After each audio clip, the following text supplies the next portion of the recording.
In 2004, Burger King was trying to capture the holy grail of fast food: young male customers with disposable income and zero brand loyalty. Their strategy was brilliant on paper: edgy marketing campaigns, viral stunts like the Subservient Chicken website, and a mysterious plastic-faced king mascot that generated millions of impressions across social media. It did not work. Viral attention was not built to last. The problem was not execution. The problem was identity. Burger King looked like a cutting-edge marketing machine, but it was still a fast food restaurant, and those two do not coexist when your kitchens are falling apart. And for a moment, it worked, not because the food was good, but because the campaigns were weird enough to get people talking. This is not a story about bad marketing. It is a story about mistaking noise for progress, and once you see it, you will start noticing it everywhere. Today, we are flame grilling the marketing madness and operational meltdown of Burger King. But before we get started, please subscribe to the Falling Food channel. After that, leave a comment and let us know what other fast food failures you would like to hear about. Okay, time to have it your way. Or not. Let's start with the basics. What is Burger King? Well, it's America's second largest burger chain, founded in 1954 in Miami, Florida by James McLemore and David Edgerton. Originally called Burger King, the duo bought the rights to a struggling franchise and rebuilt it around one revolutionary idea: flame-grilled burgers instead of the flat-top grills everyone else was using. This was not just a minor cooking preference. It was a fundamental differentiator in the fast food landscape of the 1950s. While other chains were focusing on speed and uniformity, Burger King was betting that flavor would win the day. The distinctive char marks on their patties became a signature that customers could see and taste, visual evidence that this was not just another assembly line burger. McLemore and Edgerton were not just copying McDonald's, they were trying to beat them at their own game. The Whopper, introduced in 1957, was massive for its time at a quarter pound, nearly twice the size of a McDonald's burger. Their original slogan was not "Have it your way," it was "Home of the Whopper," and that Whopper cost 37 cents when a McDonald's hamburger was 15 cents. Whopper. The pricing strategy was deliberate, positioning the Whopper as a premium product, worth the extra money for customers who wanted something more substantial than the competition's offerings. It was a bold move in an industry that was rapidly becoming defined by cost-cutting and standardization.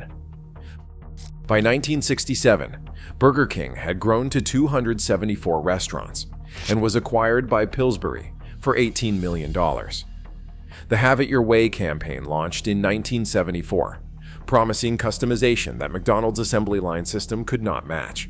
By 1978, Burger King had over 2,000 locations and was pulling in $1.4 billion in system-wide sales. This customization approach was not just clever marketing, it was an operational challenge that Burger King willingly embraced. While McDonald's had optimized their kitchens for maximum efficiency through standardization, Burger King was telling their employees to accommodate special requests. It slowed down service, but created a level of customer satisfaction that McDonald's could not easily replicate. Burger King did not just grow, it became McDonald's biggest nightmare. The 1980s brought aggressive expansion and marketing campaigns that directly attacked the Golden Arches. The Battle of the Burgers was not just advertising, it was warfare, with Burger King's "Aren't You Hungry for Burger King Now" campaign and competing "Where's the Beef" campaigns. These comparative advertisements were risky, but they positioned Burger King firmly as the alternative to McDonald's, not just another option, but the option for people who wanted something different. By directly challenging the industry leader, Burger King cultivated an identity as the rebellious outsider in the fast food world. By 1989, Burger King had 5,274 locations worldwide and was generating $6.1 billion in system sales. The Whopper had become America's premium fast food burger, and taste tests consistently showed customers preferred Burger King's flame-grilled taste over McDonald's. Grand Metropolitan acquired the chain for $5.7 billion in 1989, making it one of the largest restaurant acquisitions in history. The acquisition price reflected just how valuable the Burger King brand had become. Grand Metropolitan was not just buying restaurants. They were buying a cultural institution with global recognition and a clear position in consumers' minds. The flame-grilled process that had started as a cooking technique had evolved into a full brand identity. Throughout the 1990s, Burger King wasn't just serving burgers, it was serving attitude. The brand represented rebellion against McDonald's corporate sterility. Kids wanted Happy Meals, but teenagers wanted Whoppers. The chain peaked at over 11,000 locations globally by 2001, with $11.3 billion in system-wide sales.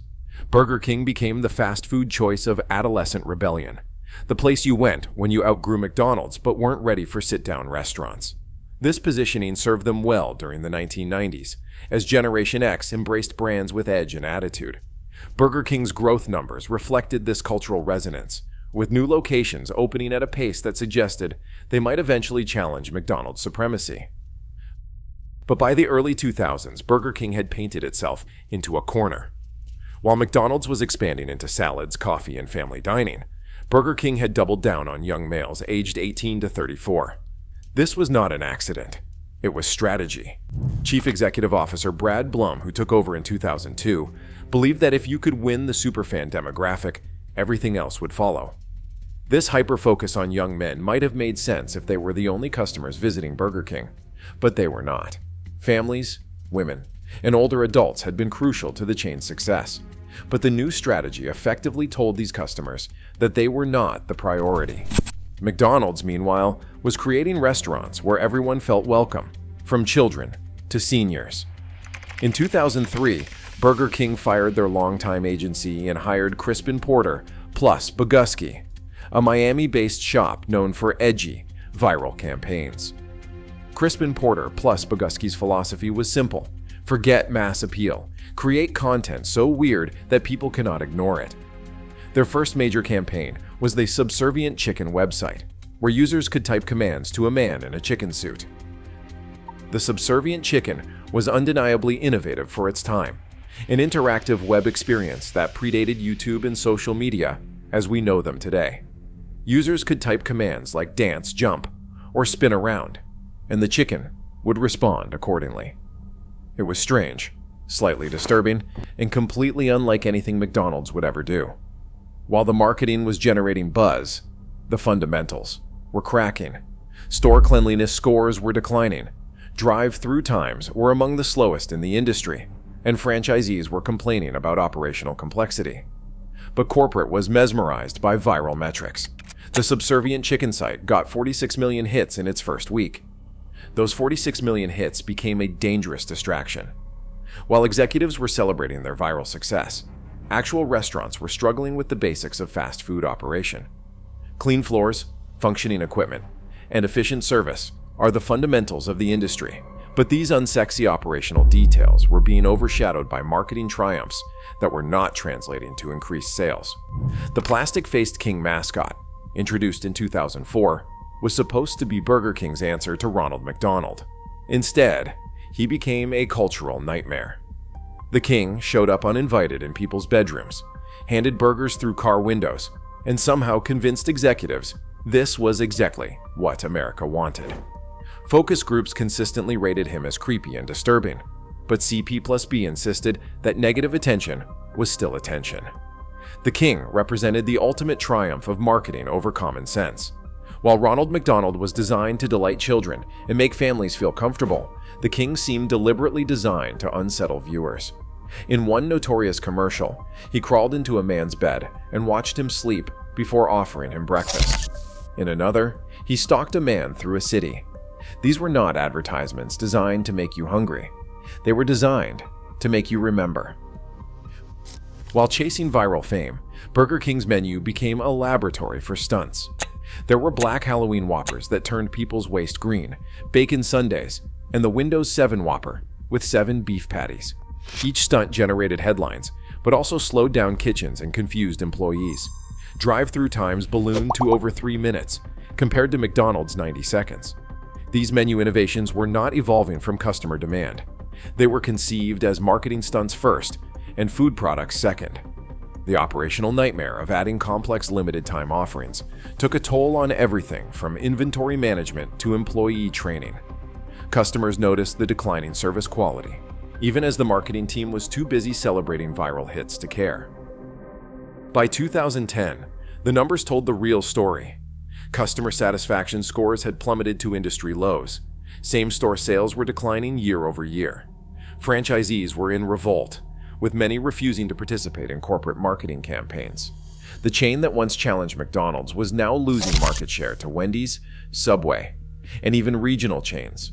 The franchisee revolt was particularly telling. These were business owners who had invested their life savings into Burger King restaurants, only to watch as corporate decisions made their lives increasingly difficult. They were the ones dealing with confused customers, complicated menus, and deteriorating equipment, while headquarters celebrated viral metrics that were not paying the bills. In 2010, 3G Capital acquired Burger King for $3.3 billion, a fraction of what Grand Metropolitan had paid 2 decades earlier.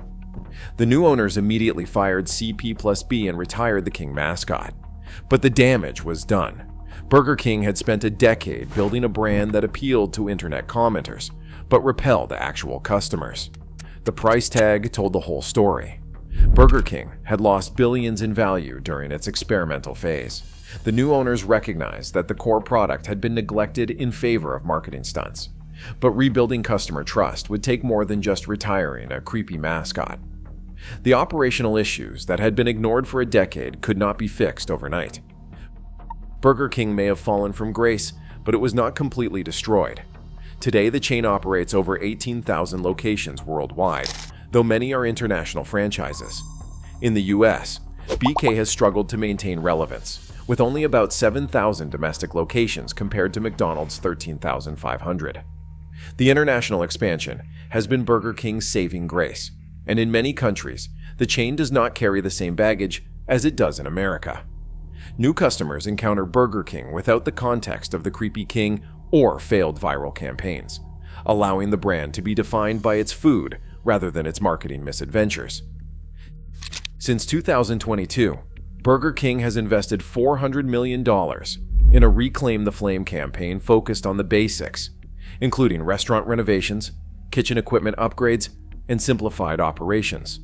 The company has abandoned the weird marketing of the 2000s in favor of focusing on the Whopper and operational excellence. This back-to-basics approach is an admission of how far they strayed from their core competency. The Whopper, the product that built their empire, had been neglected in favor of headline-grabbing stunts. Now, Burger King is trying to remind customers why they fell in love with flame-grilled burgers in the first place, while ensuring that restaurants can deliver consistent quality across thousands of locations. Burger King's collapse offers a masterclass in how viral marketing can mask operational failures. While competitors like McDonald's and Chick-fil-A invested in customer experience, Burger King chased internet fame. The result was a brand that generated buzz but could not generate sustainable business. McDonald's was focusing on drive-thru speed and consistency. Chick-fil-A was creating a culture of exceptional customer service. Meanwhile, Burger King was creating viral videos that had little connection to the actual restaurant experience.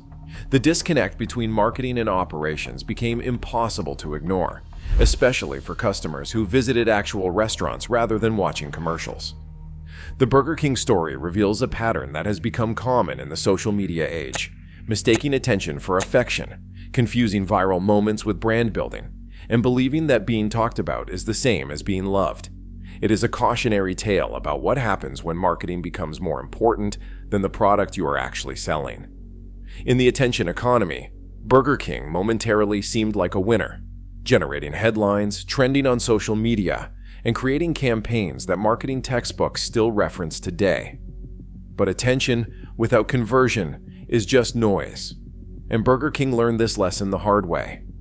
As other brands chase viral moments at the expense of customer experience, the King stands as a plastic-faced warning of what happens when you prioritize being weird over being good. So what do you think? Did you ever encounter the creepy King mascot? Or were you one of the brave souls who tried a black Whopper? Let us know in the comments below. And while you are at it, Check out some of these other videos from the Falling Food channel.